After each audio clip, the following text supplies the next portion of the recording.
pessoal, beleza? Tudo bem? Tudo jóia com vocês? Voltamos aí para mais uma aula nossa aí do nosso CHC, o nosso curso de História completo para concursos vestibulares e também para militar, Enem, seja o que for, que caia o conteúdo de História na sua prova. O e-mail está aqui, historiacom1@outlook.com, Facebook, onde eu posto exercícios de dicas todos os dias, está, e o celular para mensagem, o 3296502. 67. Como você pode aqui olhar aqui também do lado e aqui, o resumo de hoje é para PM Bahia e Bombeiro MG. Professor, essas últimas aulas você fez resumo PM Bahia junto com Bombeiro MG ou Bombeiro MG junto com PM Bahia? Eu faço Bombeiro, não, eu faço PM, tem alguma coisa a ver? Tem, o edital de vocês é bem parecido, com alguns conteúdos bem parecidos, então nada mais nada menos do que vou fazer a mesma aula para um, faço para outro também, tranquilo? Hoje nós vamos falar sobre Primeira República e lembrando, aqui embaixo nas descrições vai estar o link remetendo você à playlist de História do Brasil, que é super completa mesmo. E nesse link eu vou estar falando lá, aulas Primeira República, do vídeo tal, do número tal ao número tal, beleza? Vai estar aqui embaixo no link. Depois também vou estar passando aqui na frente para vocês, mostrando na imagem aqui os benefícios que nós temos aqui do CHC para vocês, ok? Vamos lá então. Resumo PM Bahia. Vamos falar da Primeira República. Primeiramente, a Primeira República, gente, vai de 1889 a 1930. É um período muito extenso dentro da história do Brasil, olhando o contexto histórico, né? Você tem várias coisas acontecendo.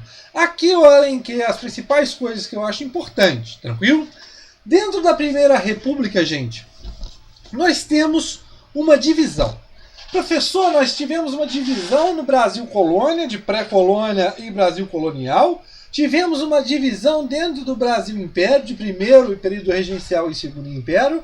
E na Primeira República também vai haver essa diferenciação, sim.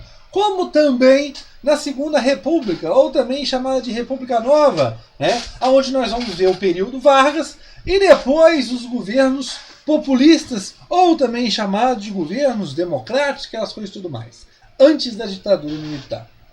Então, dentro da Primeira República, nós temos, primeira parte, a chamada República da Espada, que vai de 1889 a 1894, e a segunda parte, que é a República Oligárquica, de 1894 a 1930. Professor, o que é isso? Calma que eu vou explicar. Primeiramente, vamos estender a República da Espada. Por que tem esse nome? Porque os dois primeiros presidentes do Brasil eram militares, Deodoro da Fonseca e Floriano Peixoto. Deodoro da Fonseca não consegue chegar até o final de seu mandato, ele sai fora e renuncia, entra Floriano, chamado Marechal de Ferro, né? Esse sim consegue chegar até o final de seu mandato. Dentro dessa República da Espada, nós temos que destacar principalmente dois temas, o encilhamento e a Constituição de 1891. Primeira coisa, o encilhamento de 1890. O que é o encilhamento de 1890, professor? É crescer a economia do Brasil industrializado. O ministro daquele momento da Fazenda, o chamado Rui Barbosa, junto com a política, queria o quê? Modernizar, queria alavancar a economia do Brasil, tentar uma industrialização do Brasil. Mover a economia no sentido de crescer. O problema é que esse programa, né, essa meta foi um desastre, porque o encilhamento, ele liberou os bancos a emitir papel moeda, dinheiro. Professor, o que é a ideia de você emitir papel moeda? É uma coisa boa. Nem tanto, pessoal. Nesse momento, pessoal, quando Rui Barbosa concede a vários bancos a emissão de papel moeda, você também cria a ideia de empresas fantasmas, que nesse caso vão aproveitar, né? E, consequentemente, nós temos o pior problema. É que, se esse tanto de papel moeda, esse tanto de dinheiro está sendo liberado sem que você tenha uma reserva, aí que está o problema, o chamado lastro, né? Como que você consegue gastar mais do que você não tem? Você consegue, né? O problema é que você começa a ficar devendo, né? E o Brasil, nesse momento, emite tanto papel moeda que ele não tinha como cobrir todo esse dinheiro nos cofres dos bancos na real. Então isso é um fracasso, né? Leva a problemas de inflação, crescimento de preço e tudo mais. Beleza? A Constituição de 1891, a segunda do Brasil. Lembrando que a primeira foi a Constituição de 1824. A Constituição outorgada, uma Constituição que foi imposta pelo imperador Dom Pedro I, é a Constituição do Império. A Constituição de 1891, não. É uma Constituição que já é isso mesmo, promulgada, é uma Constituição que foi discutida, foi debatida dentro de uma Assembleia Constituinte. O que seria essa Assembleia Constituinte? É onde os deputados se reúnem para formar, discutir, debater uma nova Constituição. Então ela foi promulgada em 1891 e ela tem algumas mudanças lá de 1824, diferente do Império. Como, por exemplo, agora o federalismo. Eita, risco torto. O federalismo, ou seja, a autonomia não das províncias, mas agora chamados de estados. Né? O fim do voto censitário, professor. O voto censitário, aquele chamado voto por renda. O cara tinha que ter uma determinada quantia para votar e ser votado. Isso mesmo, isso acaba. Tranquilo? O voto agora é sem renda, sem você ter dinheiro, não precisa ter. Só que ele não é ainda universal. Por quê? Só homens alfabetizados, mulheres e analfabetos estão de fora. E aberto, o que quer dizer com isso? O voto é diferente de hoje. Hoje você vai na urna e o voto é secreto. Você votou lá, você não precisa te falar, só se você quiser. Mas você entra lá dentro da urna, digita o número do caboclo e ninguém precisa ficar sabendo. Ainda tem aquela tampinha, aquela coisa e tudo mais para te proteger dos olhos de fora. Então o voto é secreto, né? Em si. Mas nesse momento o voto ele é aberto. Ou seja, você tinha que falar para quem estava votando. E isso é um problema. Por quê? Nós vamos observar aqui na frente, dentro da Primeira República, a corrupção, o voto de cabresto. Isso eu vou explicar quando eu estiver falando de república oligarca, beleza? Mas lembre-se que esse negócio de voto aberto está intimamente ligado com isso daqui, tranquilo? País laico, ou seja, o Estado está separado da religião. Não se tem uma religião oficial como era no Império o catolicismo. E os três poderes, né? O judiciário, o executivo e legislativo. Poder moderador tem? Não, são três. Moderador cai por terra. Tranquilo, pessoal? Vamos então para a República Oligárquica, que vai de 1894 a 1930. Lembrando, pessoal, dentro ainda da República da Espada, não será uma república, um momento do Brasil de todo mundo alegria e tudo mais, tudo bem, na paz e no amor. Você vai ter algumas revoltas, como as revoltas das armadas e também a revolta federalista no Rio Grande do Sul. Ok, pessoal? A República Oligarca, pessoal, lembrando, aqui embaixo vai estar o link remetendo vocês à playlist de História do Brasil, que é super completo, e vou estar falando nas aulas lá que você tem que assistir, é super completo mesmo, beleza? República Oligarca, aqui é um resumo, ok? Beleza. República Oligarca, professor, fala disso aí, troça aí de uma vez e para de ficar enrolando. República Oligarca, ou também chamada República dos Coronéis, ou também chamada de República do Café com Leite. Por quê, gente? Você vai ter dois grandes partidos, ou dois grandes estados no Brasil, super importantes, que estão no auge. Um é Minas Gerais e o outro é São Paulo. O Partido Republicano Paulista e o Partido Republicano Mineiro. Um com grande detenção econômica, como São Paulo, por causa do café, né? Lembrando que lá o café começa a se expandir, sai do Vale do Paraíba e entra para o Oeste Paulista, lembrando disso, e São Paulo começa a se destacar, beleza? E Minas Gerais, produtor de leite, mas ainda mais, o maior colégio eleitoral, ou seja, tem mais gente que vota em Minas Gerais.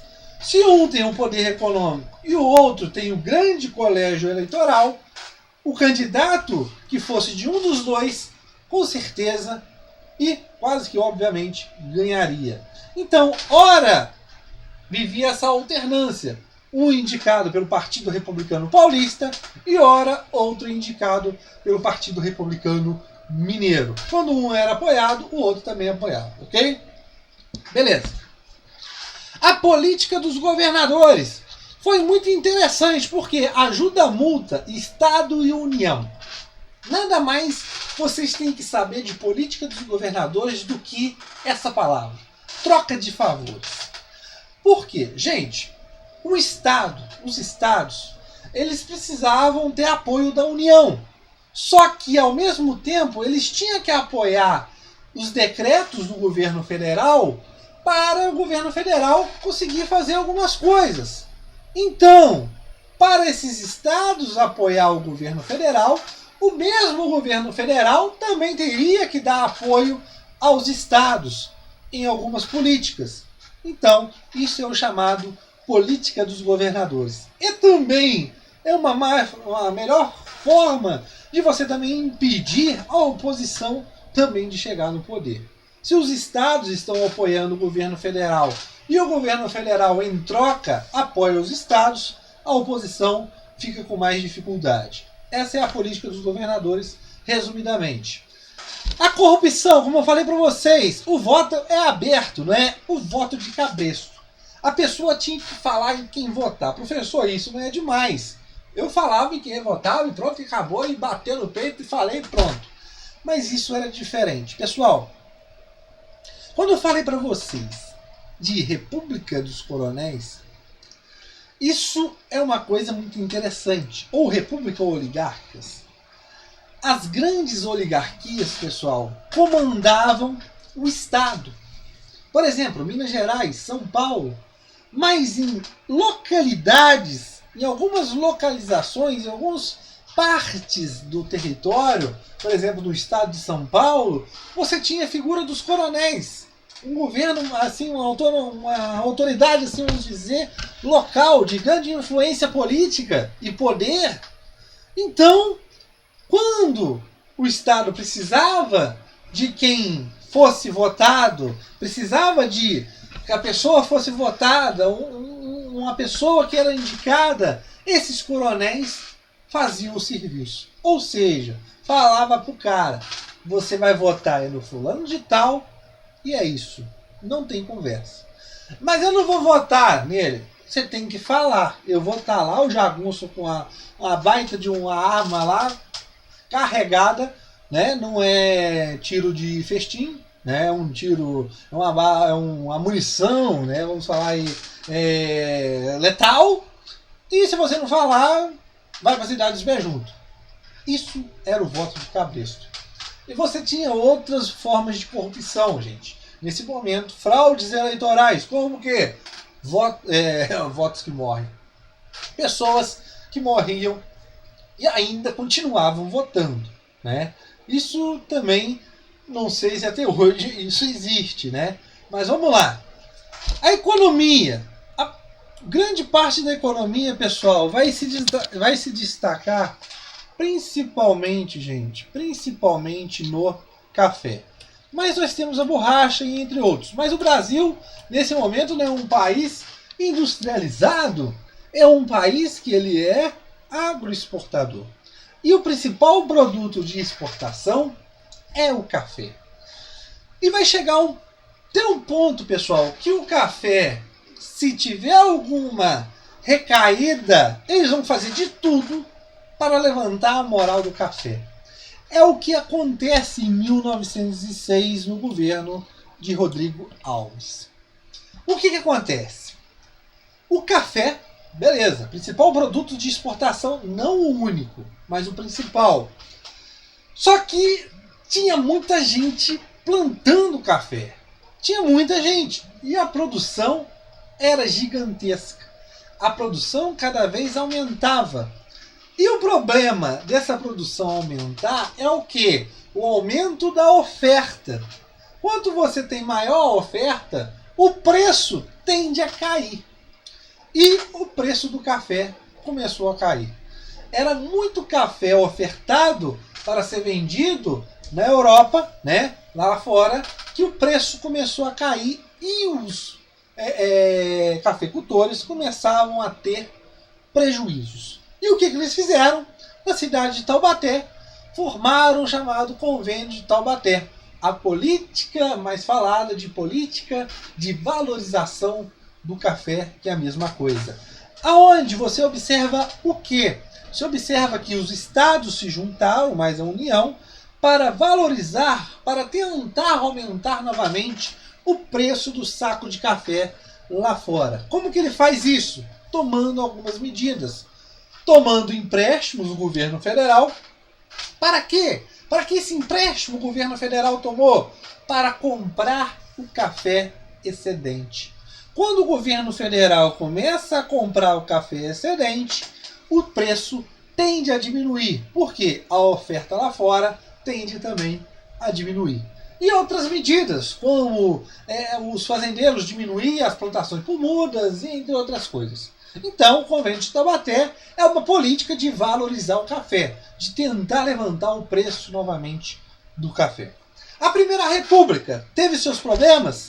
Sim. Na República da Espada tivemos? Sim. E na República Oligárquica? Sim. Revoltas. As chamadas revoltas da Primeira República, onde eu tenho essas aulas nessa playlist de História do Brasil e também na playlist Pulo do Gato. Tranquilo?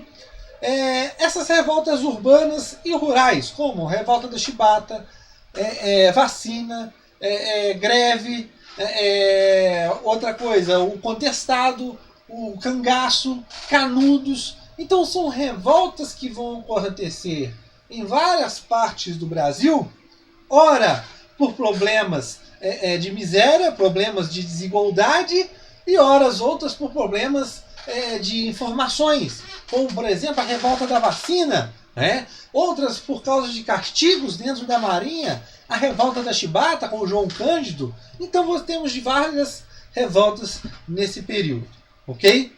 Um movimento que vai começar a contestar essa Primeira República será o movimento tenentista, a revolta dos 18 do Forte, a Coluna Preste, né? Então, os tenentismo, o que era o tenentismo? É a crítica à Primeira República, ou seja, a Primeira República não dá mais, já passou, está fora de linha. Temos que modernizar o Brasil. Então, tenentes, por isso o tenentismo, vão começar a criticar essa Primeira República. Esses tenentes, mais lá na frente, na Revolução de 1930, que vai ser liderada, nesse caso, pela chamada Aliança Liberal. Mas por quê, professor? Washington Luiz era o presidente do Brasil no momento. Em 29, teria eleições e Washington Luiz teria que indicar um mineiro. Só que ele indica um novo paulista, Júlio Prestes. Isso leva à ruptura do tratado, né, da aliança, né, de alternância do poder entre Minas Gerais e São Paulo. Minas Gerais fica com dor de cotovelo, se alinha Paraíba e Rio Grande do Sul e forma uma nova chapa para a eleição com um novo cara, uma nova pessoa, tirando fora a ideia da República Velha, Getúlio Dornelas Vargas. Só que sai perdedor, né? Você já sabe que João Pessoa ele vai ser assassinado e você vai ter, dentro desse contexto armado pela Aliança Liberal, uma forma de quê? De derrubar o governo. Aí nós temos a Revolução de 1930, ou também chamado de Golpe de 1930. Tranquilo, pessoal? Beleza. Então, nós observamos isso. A saída desse governo. Mas o que tem a ver o tenentismo com a Revolução de 1930? Por quê? Quando o governo, a Primeira República, termina, nós vamos ver isso na nossa próxima aula do resumo. você vai observar a chamada Era Vargas. E o primeiro governo Vargas é o chamado governo provisório. E Vargas o que faz? Ele nomeia interventores nos estados. Ou seja, seria como se fossem os governadores, pessoas de sua própria confiança. E quem que são essas pessoas de sua própria confiança? Maioria deles tenentes. É um apoio. Ele teve apoio deles e teve que retribuir. Tranquilo? Isso nós vamos ver mais na frente. E a crise de 1929, professor, está também nesse contexto da Primeira República? Sim. Vai afetar em cheio o Brasil. Mais especificamente, o mundo capitalista. Né? A Primeira Guerra termina. O Brasil tem um leve surto industrial. Né? Nós observamos algumas inovações, mas nada demais. Mas o que nós temos que observar aqui primeiramente? No fim da Primeira Guerra Mundial, nós vamos observar já a formação de dois blocos. Até mesmo antes do fim, com a saída da União Soviética, não, da Rússia, nós vamos ter a Revolução Russa e, consequentemente, a ideia socialista. Né? E ao fim da Primeira Guerra Mundial, nós observamos o quê? De um lado, países atrelados ao bloco capitalista, aliados aos Estados Unidos, né? E do outro lado, pessoal aliado ao bloco socialista, ligado à União Soviética. Né? A crise de 29, ela quebra o capitalismo. Né? O capitalismo vai no buraco. A quebra da Bolsa de Valores de Nova York, a superprodução. A Primeira Guerra terminou. O que aconteceu? Os países da Europa continuavam comprando produtos norte-americanos. Só que em um dado momento, a Europa consegue sustentar pelas próprias pernas. Mas os Estados Unidos continuam produzindo. E essa produção leva a uma superprodução. Tranquilo? E uma forma de não conter, o mercado interno não conseguir absorver tal coisa. Isso vai levar a alguns outros problemas, como por exemplo, várias indústrias, naquele momento, nos Estados Unidos, mesmo produzindo muito, mas muito, e mesmo não tendo saída, essas empresas não paravam de produzir. Elas continuavam produzindo. Mesmo não tendo quem comprar, elas aumentavam cada vez mais os seus estoques.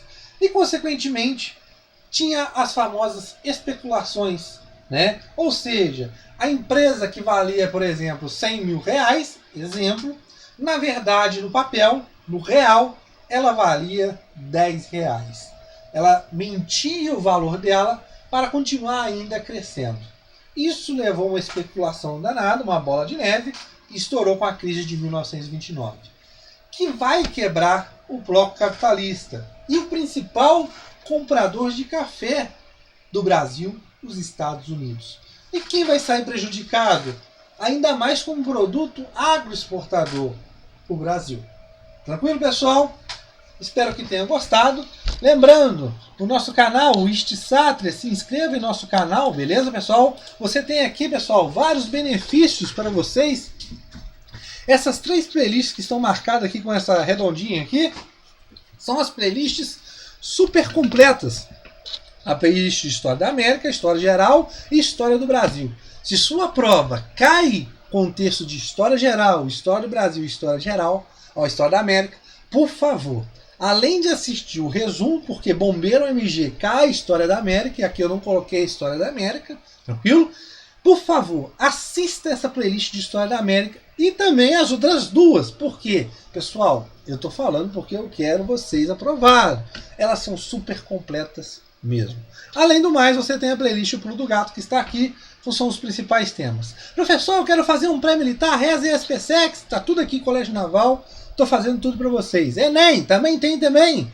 PM Bahia, também tem, você está vendo a aula. Bombeiro Pernambuco, tem. PM São Paulo, tem. Vou gravar mais aulas ainda, ok? De outros concursos. E ainda mais vestibulares. Espero que tenha gostado. Qualquer coisa, se inscreva em nosso canal, o Istsatria. Tranquilo, pessoal? Esses são todos os benefícios que temos para vocês para te ajudar. Valeu, galera!